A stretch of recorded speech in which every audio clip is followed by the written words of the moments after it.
Hi everyone, welcome back to another video. Today I'm working on this coffee table and side tables that we got from my husband's aunt.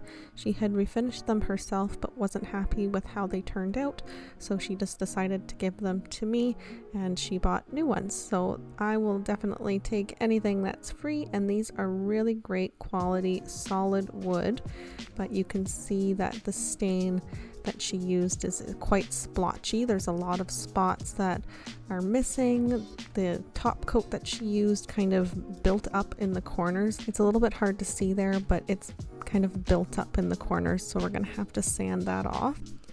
You can see in this area here where the stain is quite dark and there's a little bit of a scratch on the top as well.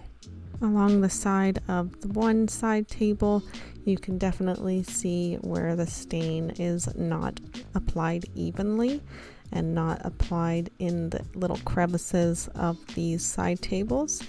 So that's not a huge deal. We'll just sand it off and restain it. I am doing a two-toned with painted legs and stained tops. But first we just need to take off the hardware. There's only hardware on the two side tables, so super quick and easy to take these off. I wasn't sure if I really wanted to keep this hardware. Could have filled the holes and put new hardware, but the shape of the tables I think go with this style of hardware, so I'm just going to be reusing it and spray painting it instead. After we got the hardware off, we're just going to clean it with some simple green all-purpose cleaner. Now these tables are really not dirty at all. My husband's aunt is a very clean person, so it's not like it's covered in filth, but because I'm refinishing it, I still want to give it a clean to make sure that my stain and my paint adhere properly. And of course, after using any type of cleaning solution, we just want to wipe it off with a wet rag and then let that dry before we start our sanding. Since this is not a factory finish, the sanding really wasn't very difficult to get through, so I used a 120 grit sandpaper, and I'm not going down right to where you can't see any stain at all. The stain I'm using for the top is very, very dark, and I kind of want to be able to see a little bit of that dark grain that I left. Now if you were doing, say, like a golden oak color, you would want to keep sanding until all of that stain is completely gone. But I did this intentionally, not because I'm lazy per se, but because I wanted it there. And if you can save yourself a little bit of time, that's great. Don't consider that to be lazy at all. Anything you can do to save yourself time is great. If you missed my previous upload where I was just cleaning out the garage, I had mentioned that I am actually expecting my very first baby. So I started this project back in April before I found out that I was pregnant. So I am using my sander, but nowadays I am just trying to be as safe as possible to make sure that my baby is healthy. So I am not using any oil-based stains, and I'm trying to refrain from using a sander for stripping finishes. I'm okay with doing it just for scuff sanding. I'm not going to be sanding for hours and hours, and I'm always using my proper protection, using a mask and using gloves when I'm painting, just to avoid getting any of that on my skin. Back to the task at hand. After I was done sanding the tops, because I am painting the legs, I'm just doing a quick scuff sanding underneath because there's no need to completely strip that back. We just want our paint to adhere properly, and we do have to kind of get off a little bit of that top coat that my husband's aunt had applied, because if you tried to just paint right over that, it's not going to stick and it's going to start peeling and scratching off really easily. So just a 220 grit sandpaper for scuff sanding is perfect, and I also did use the 220 grit sandpaper to smooth the top before doing any staining. Around the edges of the coffee table, I am also hand sanding. You don't want to use an electrical sander because you can risk flattening some surfaces and it just won't look good. So better safe than sorry. We're just going to be hand sanding around it. And again, I'm not looking for perfection because I'm using a really dark stain. So I just want to make sure that I get off that top coat for the most part. If you have a squishy sanding block, it's great to just wrap your sandpaper around it, and then it's just a bit easier to get around any curves on any kind of table or project that you're doing. Because I'm painting the bottom of these tables, I do want to get off some of that stain that was put around these drawers. I don't really think that was necessary to stain that part of the drawer, and unfortunately, as you can see, there is a ton of stain and fingerprints all in the sides. Definitely wasn't a very great job, but we can just sand that away and then we'll just be ready for our paint and we'll have a nice clean drawer for the potential new owners.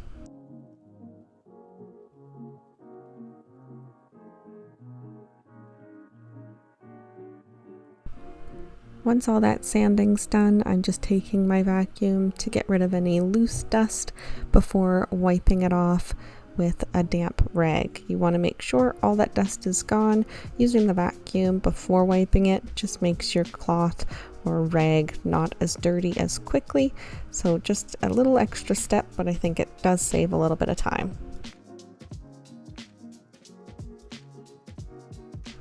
After all that, we're going to fast forward to present time, and these unfortunately sat in the garage for quite a few months because I just didn't have the time to work on them. Our garage was filled with stuff with our shed that we were trying to build, so they did get a little bit dirty. So I am re-cleaning them with some simple green all-purpose cleaner and then wiping them clean with some clean water. I just wanted to make sure that these tables were ready to be refinished because some dirt got on the tops. I probably didn't have to do this, but I wanted to make sure that everything was perfect before starting the next step in this project. After cleaning them for a second time, we are finally ready to get some primer on those legs. I am using Kilz Primer, which is a water-based primer. It's my first time using this primer and I still want to wear a mask just to be safe, but it is a low odor, low VOC primer. I bought this primer months ago and I got it tinted gray because I use a lot of dark colors, so I wasn't really planning on using it for this particular project, but I didn't want to go out and buy new primer when I have a whole big container. I hadn't even opened it, it's brand new.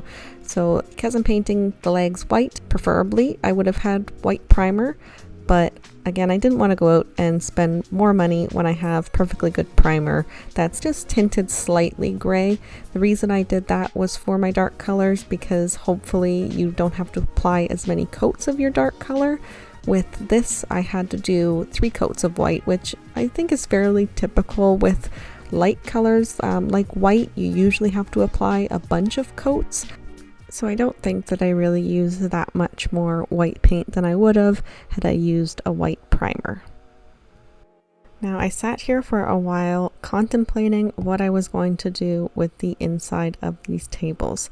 I could have sanded off all the mess that was on the inside, but to me it just didn't seem like the project was fully completed without the bottom being painted too.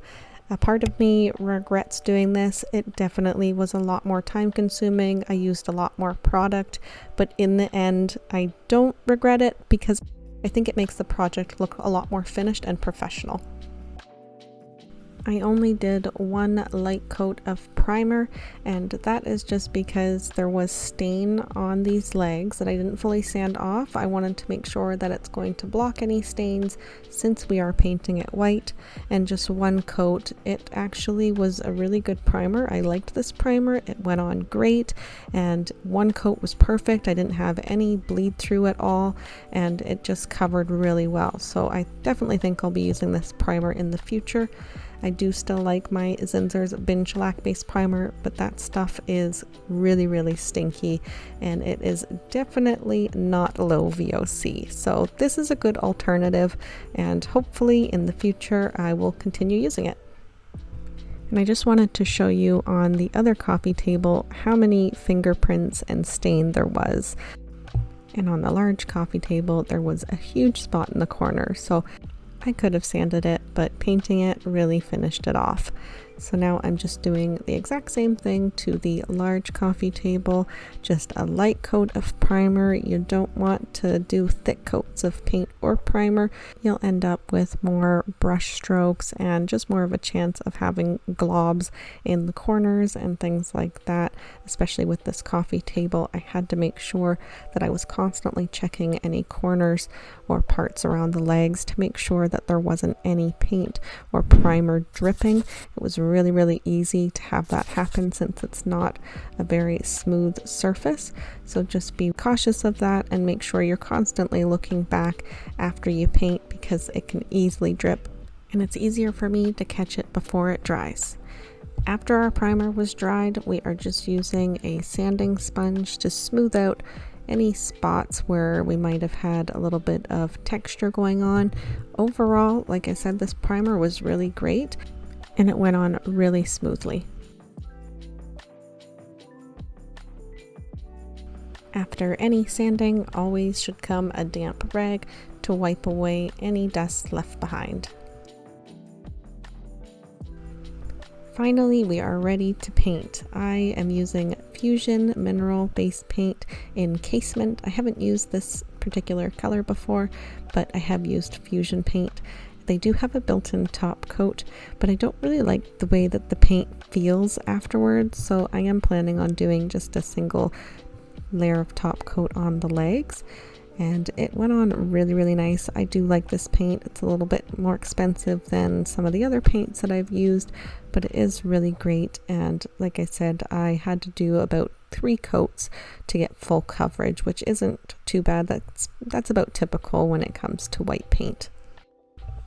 I found with these coffee table legs, it was really difficult to use just the roller, which I do like using the roller, but I found to use the roller to get the paint on really quick in any spots. It didn't matter if it got a little bit drippy in some areas, because then I would immediately come with the brush and smooth it all out. This particular roller I had got off of Amazon and it was leaving so much texture, it was driving me crazy. So no matter what, I ended up having to come back with the brush anyways to smooth it out. And there is a slight amount of brush strokes. You always get brush strokes when you're using a brush, but it really wasn't that bad, and it's going to be so unnoticeable because these are not going to be at eye level. They're at the sides of your couch or whatever you're using them for, and it looks really great. I'm really happy with how it came out. And as usual, if you're a beginner, you want to make sure you are doing light coats. It's super important that you do light coats. Don't try to get full coverage on the first go around. You know, it is a little bit time consuming. This type of work is time consuming. And if you want the finished job to look professional, then you need to take your time and you need to understand that this is not a rush job, because if you rush the job, it's just not going to look good. So thin coats will minimize any brush strokes. Your finished project will be much nicer and it will last longer if you do it properly and take your time. In total, I used about 3/4 of the jar of the Fusion mineral paint, and I don't think that's too bad considering I had to do 3 coats and I did the underside of the table, so that wasn't too bad. Especially if you're doing light coats, you are also going to be stretching your paint further, because even if you do thick coats, it's not going to look good, and then you're just going to use way more paint than you really need to.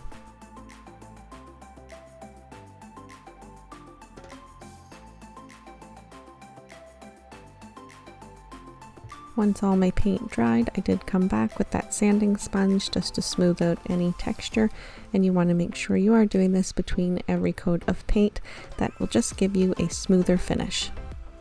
I did notice afterwards, once I turned the tables upright, there was just a couple little spots that I wanted to touch up. You probably wouldn't even be able to see it when the drawer's in, but I just wanted to make sure it was all finished properly.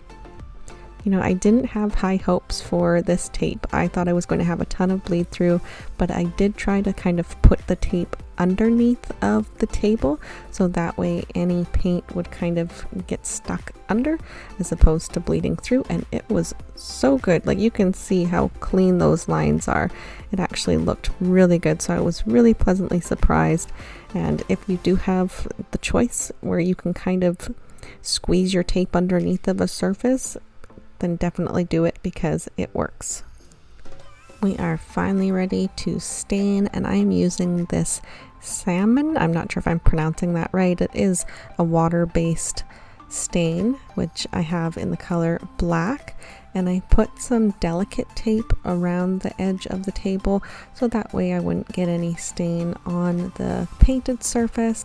This was my very first time using a water-based stain, and also my very first time even using this product.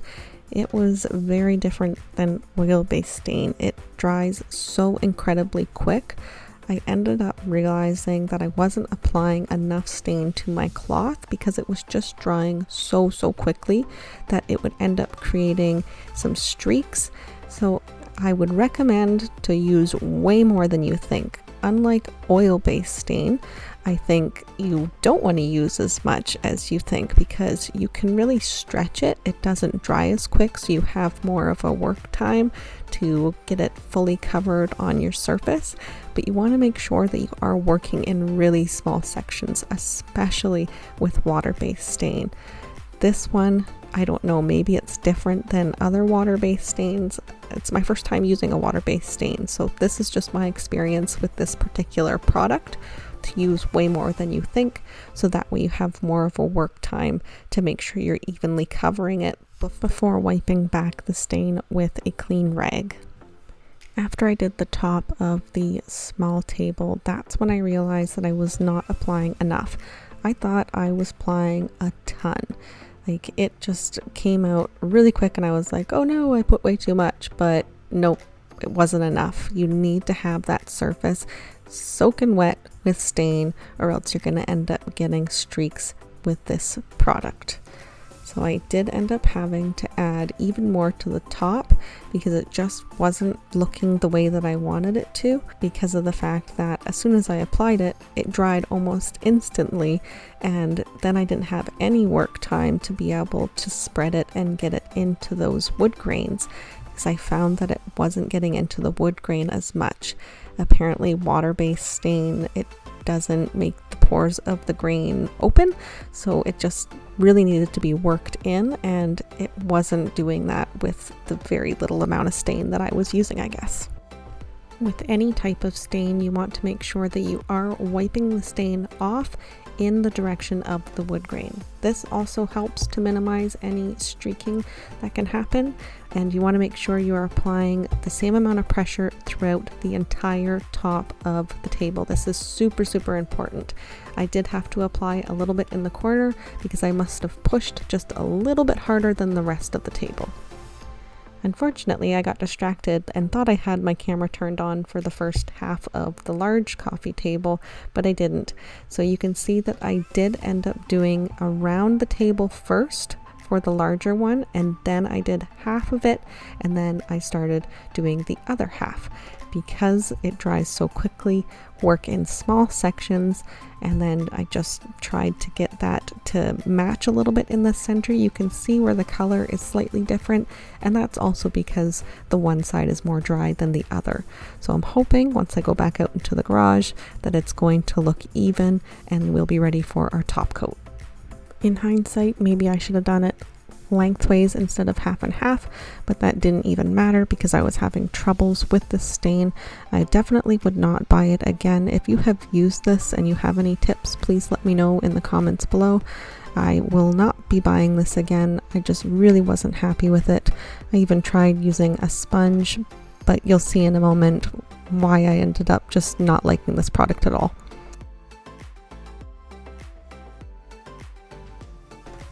Now, if you're like me and you like using gloves while refinishing furniture, I would definitely recommend getting these glove liners. They help with sweaty hands because when you use gloves, your hands are not breathing. So I would definitely recommend getting them. I love using them, and I'm able to reuse my one-time gloves. I just take them off and it is perfect. I can't believe I didn't buy it sooner. I'll link them down below if you want to check it out. And now I am just doing my top coat.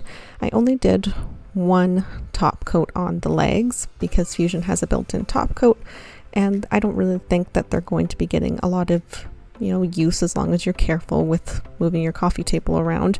You should be fine. And then I also did 2 coats underneath of the table and 3 coats in total on the top.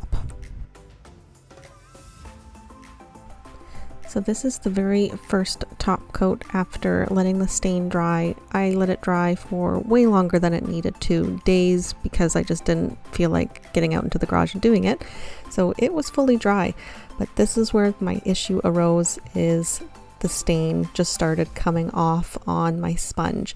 Not so much with this coffee table, but with the side tables, it was terrible.